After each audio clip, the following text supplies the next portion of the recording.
coordonnateur sunu askan de 8 villages. tax ñu jàpp ni Aquatech dafa war a dem yoonam loolu Sénégal gépp rek xam nañ ko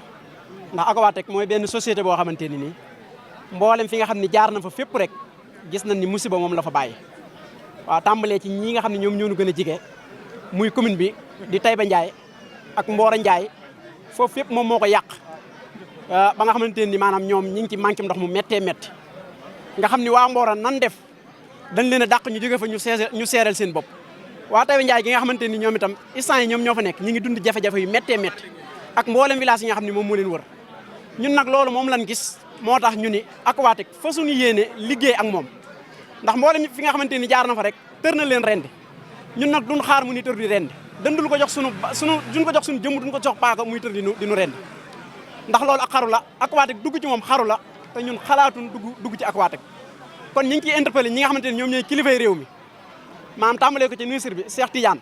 ak ñi nga xam ne ñoom ñooy gouvernement bi ñëpp ñu xam ne Aquatech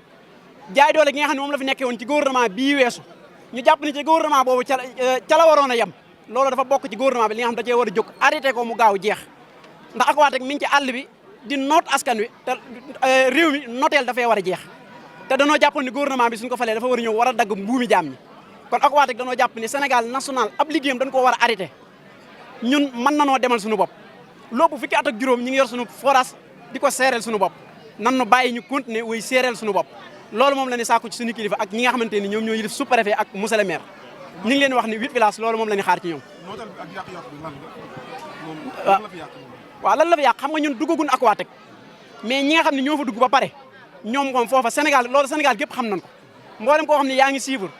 jàpp naa ni mboolem rédaction yi Sénégal yi lépp ci dossiers yi nga xam ne ñi ngi koy traité ci jafe-jafe askan yi bokk na ci jafe-jafe ndox te Aquatech la kon loolu moom loo xamante ni ñëpp xam nañ ko la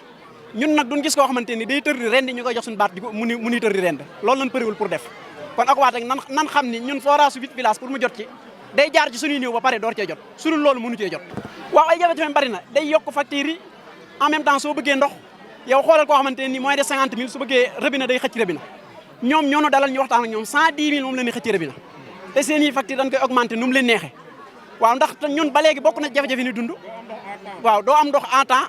fi nga xam ne Sénégal fi mu jaar fépp barki dem ñi ngi dégg waa Gandigal dégg nañ Sénégal partout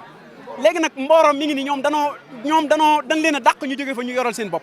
ñun itam danoo bëgg ñu continuer yoral suñu bopp kon Aquatech daal na toog soxlawuñ ko tey soxlawuñ ko ëllëg ñu ngi ciy interpellé njiitu réew mi nag ak ministre bi ñu taxaw ci comme nin réglé Touba nit ñi nga xamante ni leen gis ministre bi maanaam di góorgóorlu ci jafe-jafe ndox yi nga xam ne Touba am na ko ñun waa 8 villages yi nga xam ne juróom-ñett dëkk yi nga xam ne ñi ngi fii ci Taïba Ndiaye loolu moom lañ xaar ci Cheikh Tidiane Dièye mu ñëw réglé maanaam mu téye loxo Aquatech rek ndaw nan téye loxo Aquatech ñu bàyyi nu ak suñu bopp ñu doxal waaw pour ñu ñëw jubanti li comme que jub-jubal moom li ci war a jiitu mooy ñu wax ak Aquatech ndax ñoom avant ñuy falu monsieur le président son excellence monsieur Diomaye Faye xam na jafe-jafe yi nga xam ne Aquatech mi ngi koy teg askan wi ak Félix O ñoom ñaar ñëpp Sénégal partout kon loolu weesuwul nooteel ci kaw nit ñi ndax ndox mooy li nga xamante ni nit ki lu ko gën a doon farata ci doomu aadama amul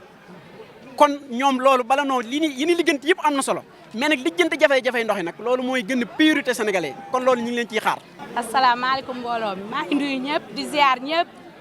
di njëkkee sama mbokku jigéen ñi nag Ndiaye Guèye surnom bi xamee Khady Guèye laa tudd dëkk Kër Mbaye Simba ak Samba Awa ci sama mbokku jigéen ñi laay commencé ndax buñ nee ndox moom jigéen na ci jiitu ñun ñooy def lépp li ci kër gi dama leen a mere nag ndax tey waroon naa fekk heure bii ay musóor rek laa fi bëgg a gis bëgguma fee gis ay mbaxana ndax ñun jigéen ñi wax dëgg yàlla buñ nee ndox rek jigéen moo tax lii ñu naqari bañ koy wax nag waxoon nañ ko bale passé wax ji nag maa ngi koy commencé ki ñu yilif mooy kan monsieur le maire Assane Ndiaye Assane borom réew mi bi mu faloo dañu sama réew mi jàmm laa fi bëgg kon ku leen jiite ñu bëgg jàmm da nga leen di wuj seen jàmm ñun nag jàmm lañu woote waaye jàmm ji suñ ko mënoon am dinañ xool beneen pexe bu ñuy defee ndax Aquatech ñun dañuy seetaan télé ci réew mi lañ dëkk xam nañ li xew ci réew mi da ngay gis naa ñu bëri journal ba tey damay seetaan journal ñuy wax ni ñoom biñ duggee ba tey amuñu jàmm na dem na génn kon ñun ñu duggagu suñu bakkan lañ teg ci génn bi waaye nag si kaw suñu bakkan ci kaw liñ koy teg Assane Ndiaye mooy suñu kilifa ci moom la ñu commencé ba ñi mu yilif ñëpp xeex bi ñuy xeex nañ ñëw jàpp ci ndax ndam lañ ci bëgg te ndam li jàmm lañ ci bëgg ñi ngi ñaan nag fii ñun ñëpp comme li mu wax rek fukki village ñeent yi ñëpp a ànd d'accord ni nañ ñu bàyyi ñu doxal kuñ ci mën a jàppale mu dox nag ñu dox lépp luñ ci mën a jàppe muy xale yeeg ñëpp ndax forage xëy na bariwuma ci xam-xam lool waaye nag doon naa gis sax ñuy jàppale sax étudiants yi ñu xalaat ni étudiants yooyu boo lëgee dinañ doon ñoo xam ne dañuy taxaw askan te fii askan wu dëggu la ñu am fulla ñu àndandoo ñu bëgg ñu jàppante waat xëy na tey dañoo bett ndax tiis yi am bu melee ni fa ñu jóge ñu ngi fa bàyyi dëj xëy na loolu sax moo tax mbooloo mi xaw a def nii waaye maa ngi ñaan sama mbokku jigéen ñi nañu gën a laxasuwaat gën a am fulla gën a am fayda xam ne li ñu bëgg ñu moomal ko suñu bopp ñun ñoo ko mën a doxal li ñu bëgg mu dox nag dañuy ànd li olof naan yenn kati xëddeen ak a yëgoo ñi ngi sant ñëpp di gërëm ñëpp di jéglu bu baax ma lay topp waaye ñoo ànd ak suñu askan ndax tey dañuy wax ni aljamaa rahma mbooloo mooy yërmande léegi ne tey dañoo ànd ak suñu askan ngir benn noonu boo xam ne dafa taxaw rek ngir ni nañ jël suñu ndox ci ëpp doole ak ci forcément te kenn ku ne xam na ni jullit bi munta am jaamu yàlla lu dul dafa am ndox kenn ku ne xam na ni daara yi xale yi mënuñoo jàng te amuñu ndox kenn ku ne xam na ni néew yi mënuñu leen sang te amuñu ndox kon ndox moom mooy li nga xam ne se ni yonent bi sallallahu alayhi wa sallam dafa wax ni sax an nasafatu min al iman set bokk na ci gëm yàlla wax ne yonent bi sallallahu alayhi wa sallam wax ne na ngeen set selu sax ndax àjjana dañ koo tabax ci set te kenn du fa dugg te lu dul ñuy set te mënuñoo set te lu du am ci ñàkkum ndox moo tax ñun ñu ànd ak suñu askan ci turu imam yi di leen wax ne daal ñun ànduñoo ak waa Tek pour ñu jël suñu ndox tey ànduñoo moom ëllëg li ñu bëgg daal moom ñu bàyyi ñu ak suñu ndox ñu mën a jaamu suñu yàlla xale yi mën a jàng jigéen ñi mën a noppalu su ko defee daal jàmm dana am loolu nag ñu ngi ciy woo monsieur le maire parce que monsieur le maire bi mu soxlaa dañoo woo ñun askan ñun ñëpp ñu jàppale ko rek te yàlla tax kon ñun bu ñu amee jafe-jafe war nañ ko gestu gis ko ñi ngi wax tamit Abdoulaye Diop tamit moom itam mu ànd ak ñun te xam ne aw askanam ñoo taxaw kon daal loolu daal moo doon suñu kaddu di ñaan suñu borom subhanahu wa taala li nga xam ne moom la ñu bëgg yàlla nañu ko yàlla defal nga xam ne moom la ñu wax daal mooy Aquatech na dem asalaamaaleykum. Conseiller à la commune de Taïba Ndiaye. Donc si vous voyez notre rencontre ici, ce n'est pas une rencontre politique,